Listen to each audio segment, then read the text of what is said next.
আসসালামু আলাইকুম friends, welcome to my happy family blog. আমি নতুন একটা ব্লগ নিয়ে এসেছি।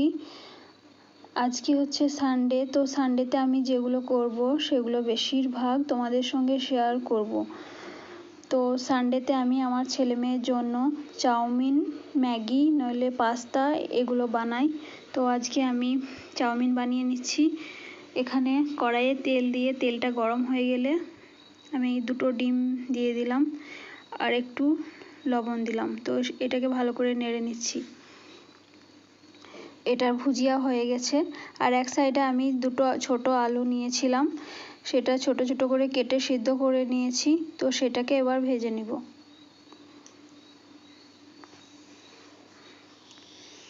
তো আমার আলুও ভাজা হয়ে গেছে। আর এখানে আমি চাউমিন সিদ্ধ করে নিয়েছি। তারপরে আর একটা কড়াইয়ে তেল গরম হয়ে গেলে পেঁয়াজ কুচিগুলো দিয়ে দিচ্ছি। পেঁয়াজ একটু লাল হলে আদা রসুন বাটা দিয়ে দিলাম। তারপরে একটু নেড়ে চেড়ে নিয়ে আর গুঁড়ো মশলা যেমন ধনে গুঁড়ো, জিরে গুঁড়ো আর একটু হলুদ গুঁড়ো দিয়ে, হলুদ গুঁড়ো দিইনি, এখানে আমি এই চাউমিনে যে মশলাটা থাকে সেটা দিয়ে দিচ্ছি। আর তোমাদের চাউমিনে যদি মশলা না থাকে তাহলে ম্যাগি মশলাও ইউজ করতে পারো। তারপরে আমি ভাজা যেগুলো ভেজে রেখেছিলাম সেগুলো ওর সঙ্গে অ্যাড করে দিলাম আর একটু টমেটো সস দিয়ে দিয়েছি। এখানে আমি চিলি সস বা অন্য কিছু সস ব্যবহার করছি না, কারণ ঝাল লাগবে, আমার ছেলেকে খেতে পারবে না, সেই জন্য। তারপরে ওটাকে ভালো করে মাখিয়ে নিলে চাউমিন রেডি। আর এদিকে আমি চা বসিয়ে দিয়েছি। চায়ে একটা এলাচ ফাটিয়ে দিয়ে দিলাম, কারণ এলাচের ফ্লেভারটা আমার ভালো লাগে। তো এবার আমরা ব্রেকফাস্ট করব। আর খাওয়ার সময় আমি চিলি সসটা দিয়ে, আমি আমার মেয়ে চিলি সসটা নিয়ে খেয়ে নিচ্ছি। তারপরে যেগুলো অন্য দিন করা হয় না, যে সমস্ত কাজ, সেগুলো আমি সানডেতে করে নিই। যেমন চুলের তেল লাগানো, আমার চুলে তেল লাগিয়ে নিয়েছি এবং আমার মেয়ের চুলে তেল লাগিয়ে দিচ্ছি, একটু মাথাটা মাসাজ করে দিচ্ছি। তারপরে আমি ঘরগুলো মুছে নিব।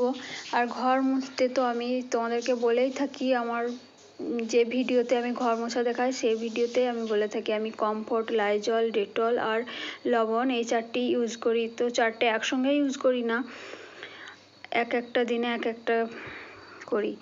এতে আমার ঘর সুন্দর হয়ে থাকে, পরিষ্কার আর সুন্দর গন্ধ বের হয় আমার ঘর থেকে। তো আমি ঘরগুলো মুছে নিচ্ছি। তোমরাও একবার ইউজ করে দেখো, বুঝতে পারবে। তারপরে আমি আমার যেগুলো প্ল্যান্ট আছে সেগুলোর একটু কেয়ার করছি। এখানে একটা করলার গাছ দেখতে পাচ্ছ। এটা আমি একদিন করলা রান্না করছিলাম, তো সেটা পাকা ছিল। তো এখান থেকে 3টে বীজ নিয়ে আমি এখানে পুঁতে দিয়েছিলাম। তো 3টেই গাছ বেরিয়ে গিয়েছিল। তো ওর মধ্যে 2টো মরে গেছে আর একটা খুব সুন্দর হয়ে বড় হয়েছে। তো করলার পাতাগুলো দেখতে অনেক সুন্দর লাগে, ওর ডিজাইনটা খুব ভালো। আর এখানে আমার মানি প্ল্যান্টের পানিগুলোও চেঞ্জ করে নিয়েছি। তারপরে আমি স্নান টান করে চলে এসেছি। আমি একটু নিজের কেয়ার করছি। আমি আমার বডিতে বডি লোশন লাগিয়ে নিচ্ছি আর ফেসের জন্য এই অ্যালোভেরা ক্রিমটা। আর ঠোঁটে আমি কোনো সময় এই লিপ বাম দিই, তারপরে ভেসলিনও দিই। আবার ইচ্ছে হলে আমি একটু লিপস্টিকও লাগিয়ে নিই। তারপরে যে কাপড়গুলো কেচে রেখেছিলাম সেগুলো শুকাতে দিতে গিয়েছি।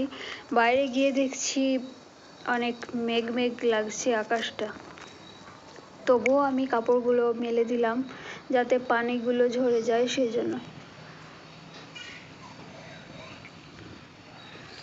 তো বাইরেটা দেখতে পাচ্ছ কেমন মেঘ মেঘ লাগছে। তোমাদেরকে একবার দেখিয়ে দিচ্ছি বাইরেটা। আর নেক্সট ডে ছিল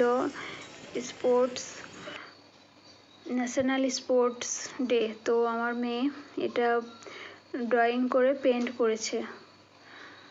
আর সানডেতে আমি আমার আদা রসুনের পেস্ট যদি অন্য কোনো দিনে শেষ হয়ে যায়, তো আমি সানডেতেই ওটা করার চেষ্টা করি, কারণ সানডেতে অনেক টাইম পেয়ে যাই, আনলিমিটেড টাইম পেয়ে যাই সানডেতে। তখন এত ব্যস্ততা থাকে না।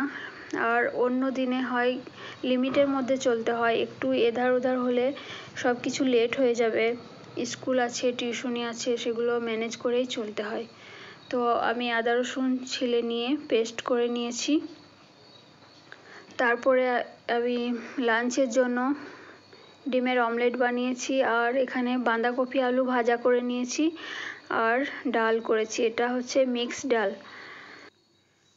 তারপরে আমি কিচেন পরিষ্কার করে নিয়েছিলাম, বাসনপত্র মেজে নিয়ে একটু আরাম করেছিলাম। আর এটা সন্ধ্যার দিকে আমি দেখলাম আমার ব্যানানাগুলো কেমন একটু কালো কালো হয়ে যাচ্ছে, তো ব্যানানার বড়া করব। তাই ছোট ছোট করে মিক্সার গ্রাইন্ডে কেটে নিয়েছি, আর ওর সঙ্গে 1 কাপ চিনি অ্যাড করে আর 2টো এলাচ, তো 3টেকে আমি একসঙ্গে করে পিষে নিয়ে কড়াইয়ে তেল দিয়েছিলাম। তেল গরম হওয়ার পরে ওগুলো ভেজে নিচ্ছি। তো আমার ছেলে মেয়ে কলা বেশি পছন্দ করে না, খেতে চায় না, ওদেরকে জোর করে খাওয়াতে হয়। তো আমি যা খাই, আর বাকি তো আমি এত খেতে পারি না, তখন খারাপ হয়ে যায়, কালো কালো হয়ে যায়। আর আমার হাজব্যান্ড থাকলে ও খেত, আমি খেয়ে মানে শেষ হয়ে যেত। তো প্রায় কলা খারাপ হয়ে যাচ্ছে, সেই জন্য আমি এখন মাঝে মাঝে বড়াই বানিয়ে নিচ্ছি। তো আজকে তোমাদের সঙ্গে শেয়ার করলাম, খেতে অনেক টেস্টি হয়, এটা একবার ট্রাই করে দেখতে পারো। তারপরে আমি নেক্সট ডে ওদের স্কুল আছে, সেজন্য ওই কাপড়গুলো যেগুলো কেচে রেখেছিলাম সেগুলো আয়রন করে নিচ্ছি।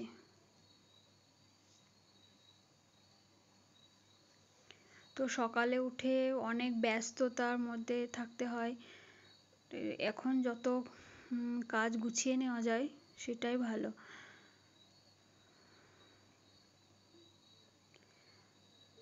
তারপরে আজকে আমি ডিনারের জন্য কিছু করিনি, আমার রাতের খাবারের জন্য কিছু ঘরে বানাইনি, আমার হাজব্যান্ডকে বলেছিলাম, তো সে অর্ডার করে দিয়েছিল। এখানে আছে ফিশ কারি আর লাচ্ছা পরোটা।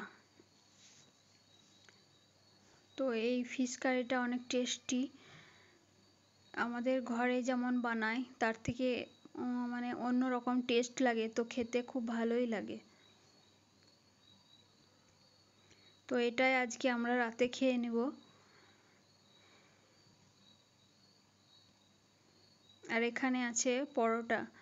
তো তোমরা যদি এতক্ষণ আমার সাথে থেকে থাকো, আমার কথা শুনে থাকো, তাহলে তোমরা একটা লাইক করো এবং কমেন্টও করতে পারো। তো সবাই নিজের ধ্যান রেখো, সুস্থ থাকো। আল্লাহ হাফেজ।